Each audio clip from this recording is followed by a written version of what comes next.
श्री कृष्ण ने बताई कलयुग की कड़वी सच्चाई। हे पार्थ, कलयुग का सबसे बड़ा और पीड़ादायक सत्य यही है कि वही संतान जिसे माता पिता ने अपने प्राणों से सींचा, समय आने पर उन्हीं से ईर्ष्या करने लगते हैं। और तू यह मत समझ कि यह केवल इस युग की सामाजिक विकृति है। नहीं, यह धर्म से दूर जाने का परिणाम है। गीता कहती है कि जब मनुष्य कर्तव्य से हटकर केवल अधिकार देखने लगता है, तब उसका विवेक पतन की ओर बढ़ता है। हे पार्थ, कलयुग की संतान जन्म से ही तुलना करना सीखती है। वो अपने माता पिता को उपकार करता नहीं बल्कि अपनी स्वतंत्रता में बाधा समझने लगती है, क्योंकि उसकी दृष्टि कर्म पर नहीं फल पर टिकी रहती है। गीता का उपदेश है निष्काम कर्म, पर कलयुग का मन केवल भोग चाहता है। माता पिता ने त्याग किया, पर संतान ने उस त्याग को देखा नहीं। उनसे केवल यह देखा कि माता पिता उसके निर्णय पर प्रश्न क्यों करते हैं, उसके मार्गदर्शन को निरंतर क्यों समझते हैं। हे पार्थ, ईर्ष्या तब जन्म लेती है जब अहंकार यह मान ले कि मैं स्वयं सब कुछ हूँ। और कलयुग का सबसे बड़ा अहंकार है मैं किसी का ऋणी नहीं।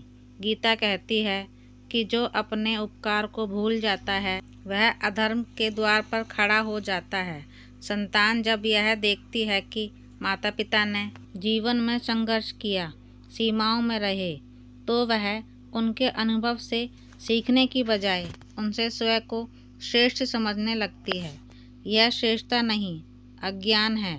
हे पार्थ, जब ज्ञान बिना संस्कार के मिलता है, तब वो अहंकार बन जाता है, और अहंकार अपने से बड़े हर अस्तित्व से ईर्ष्या करता है, यहाँ तक कि अपने जनकों से भी।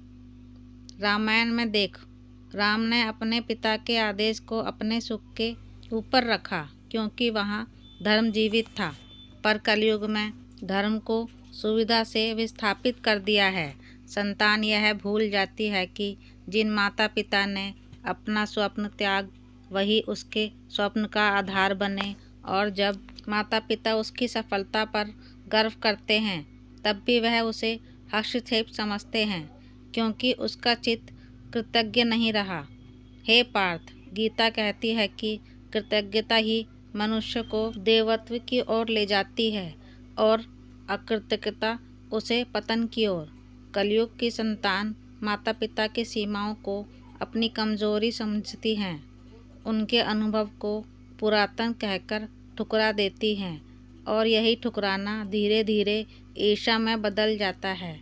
क्योंकि सत्य यह है कि माता पिता का त्याग उसे भीतर से चुभता है। वो जानती है कि वह उसका त्याग नहीं कर सकती, इसलिए वह उस त्याग का उपहास करती है। हे पार्थ, यह ईर्ष्या धन की नहीं, स्वतंत्रता की नहीं, बल्कि उस नैतिक ऊंचाई की है जिस तक पहुंचना कठिन है। गीता का वचन है कि जो अपने जनन जननी का सम्मान करता है, वह पृथ्वी पर ही स्वर्ग का अनुभव करता है, और जो उनके द्वेष करता है, वह स्वयं के भीतर युद्ध रच लेता है। कलयुग में यह आंतरिक युद्ध सबसे भयानक है, और इसलिए हे पार्थ, मैं तुझसे कहता हूँ कि संतान का कर्तव्य केवल जन्म लेना नहीं, कृतज्ञ होना है। क्योंकि जहाँ कृतज्ञता समाप्त होती है, वहीं से ईर्ष्या का जन्म होता है, और वहीं से अधर्म अपना राज्य स्थापित करता है। जो अपने जनक जननी का सम्मान करता है, अपने माता पिता का सम्मान करो। धन्यवाद।